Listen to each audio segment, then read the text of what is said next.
Ya estamos de vuelta y vamos con más noticias. Se han realizado distintas acciones legales contra candidatos a diferentes puestos de elección popular. Medidas que impedirían su inscripción, lo que permite un informe del Tribunal Supremo Electoral. Ana Morales, adelante. Gracias, buenas tardes. Acción Ciudadana estará realizando una petición de un informe al Tribunal Supremo Electoral para conocer cómo ha estado la situación de los candidatos a elección popular y que están señalados por diferentes delitos, como también la falta de capacidad e idoneidad, indicaron. Se presentó al Centro de Gestión Penal de la Torre de Tribunales, quien lo gestionó y lo trasladó hacia el Juzgado Pluripersonal de Paz Penal. Sin embargo, para sorpresa de nosotros, esta resolución, este trámite que debió ser admitido el mismo día y de ser posible enviado en 72 horas, 48 horas a lo sumo, duró 22 días a cargo del juzgado que conoció en su recepción.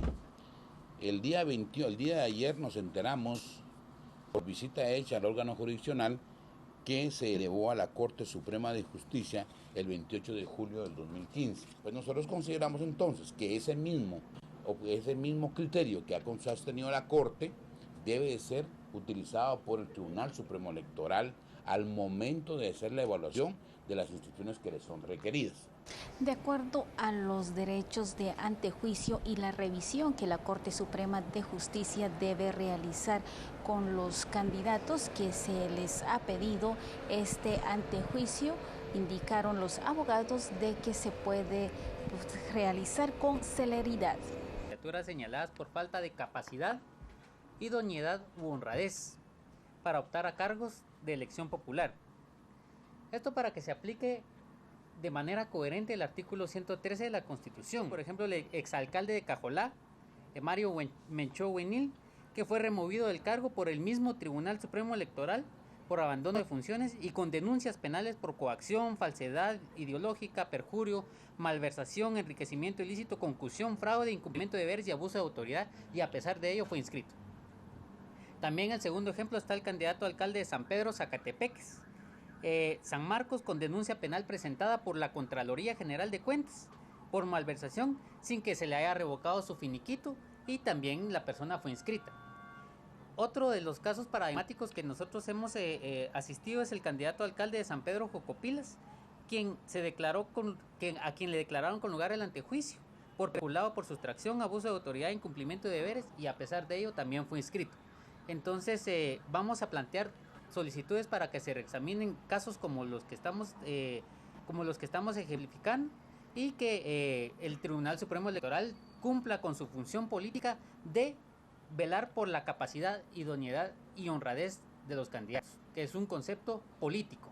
También deben dar cumplimiento a lo establecido en la Constitución de la República de acuerdo a las normativas, como también al reglamento del Tribunal Supremo Electoral, de cuáles son los perfiles que deben cumplir cada uno de los candidatos y poder ser inscritos, indicaron. Por unas elecciones en paz, Ana Lucía Morales y Daniel Ramírez.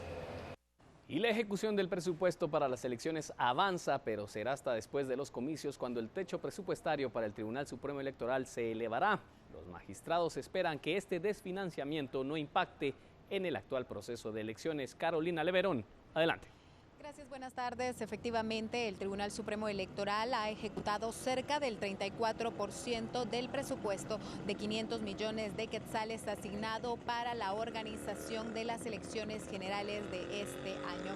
Esto de acuerdo al encargado de la entidad financiera del TSE, quien señala que es en la recta final del proceso electoral, principalmente en los últimos 3 meses del año, cuando el órgano electoral eleva su gasto, y es precisamente en el pago de prestaciones a los trabajadores contratados temporalmente y en el pago de arrendamiento de inmuebles. Recordemos que el Tribunal Supremo Electoral realiza y organiza las elecciones con un déficit presupuestario de cerca de 189 millones de quetzales que el Ministerio de Finanzas no le asignó para la organización de las elecciones, por lo que este déficit podría percibirse precisamente en la ejecución del último trimestre del año. Si ustedes recordarán, el presupuesto que el tribunal había solicitado al Ministerio de Finanzas para este proceso eran 689 millones y nos dieron únicamente 500 millones. Entonces obviamente ha hecho que se tengan que priorizar actividades, ¿verdad? Y que se revisen minuciosamente los presupuestos. Por eso llevamos un control casi que diario de cómo estamos ejecutando para poder estar en sintonía con la realidad y buscar alguna medida alterna inmediata, aunque ya las hemos evaluado y hemos tocado puertas, pero tal vez ya con una situación así más emergente conseguimos apoyo, ¿verdad? Y nosotros en las reuniones que tuvimos con el señor ministro de Finanzas le explicamos cuál era la situación y él nos ofreció el apoyo incondicional. Esperaría que si tuviéramos algún retraso, algún déficit, ellos nos asistieran rápidamente, ya sea vía una ampliación presupuestaria o un crédito, ¿verdad? Por aparte del financiamiento electoral, es importante informarles que el Tribunal Supremo Electoral ha comenzado también a cancelar el último pago de la deuda política respecto a las elecciones de 2011, siendo el Partido Unión del Cambio Nacional UCN el primero en recibir cerca de 1.6 millones de quetzales de la deuda política. Por unas elecciones en paz, Carolina Leverón y Jorge Hernández. Y la Fundación Internacional de Sistemas Electorales, conocida como IFES, USAID y la Embajada de Noruega iniciaron hoy una campaña de concientización de llamado al voto, esta enfocada a mujeres y a la población transgénero. Lo que hemos querido es que sea un solo mensaje, ¿no? Que los mensajes no vayan a ser diversos y que sea un mensaje unitario y que contribuya a la motivación de la gente y del ciudadano guatemalteco a que acuda a las urnas este 6 de septiembre. La campaña que vamos a apoyar es un mensaje hacia la mujer, para un voto consciente, libre de la mujer guatemalteca. Por supuesto, esto es incluyente de todo el ciudadano guatemalteco, ¿no? Ustedes saben muy bien, esta ha sido una elección, un proceso electoral muy apático, un proceso electoral muy atípico, así que yo creo que cualquier esfuerzo que pueda sumarse al llamado al voto de la ciudadanía guatemalteca para este proceso electoral es importante hacerlo. La campaña, como les dije, pues sí es dirigida hacia el género, pero también va a incluir algunos mensajes específicos para alguna población dentro de la diversidad sexual de Guatemala, específicamente hacia la mujer transexual.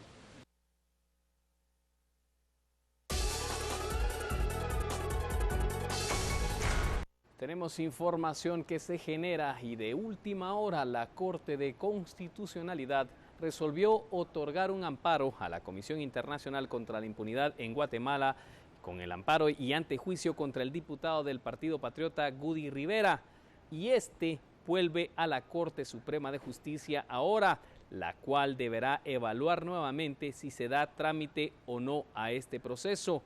Lo mismo ocurre para el proceso de la exmagistrada Claudia Escobar por un amparo que presentó Gudy Rivera en contra de ella. El congresista es señalado de supuestas presiones a la exmagistrada para emitir un fallo favorable al Partido Patriota y a su secretaria general, la exvicepresidenta Roxana Valdetti.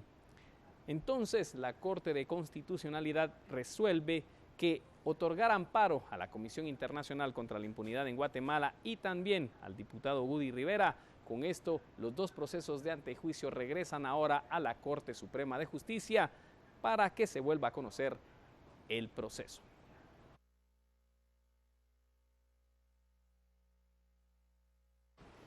Vamos a hacer una pausa comercial. Carlos Roquel está con nosotros y cuando volvamos conoceremos cómo se realizaron las manifestaciones y caminatas pacíficas esta mañana en la provincia de nuestro país. Carlos, buenas tardes. Buenas tardes, William. Efectivamente tenemos todos los detalles sobre estas caminatas, afortunadamente sin mayores consecuencias a nivel nacional.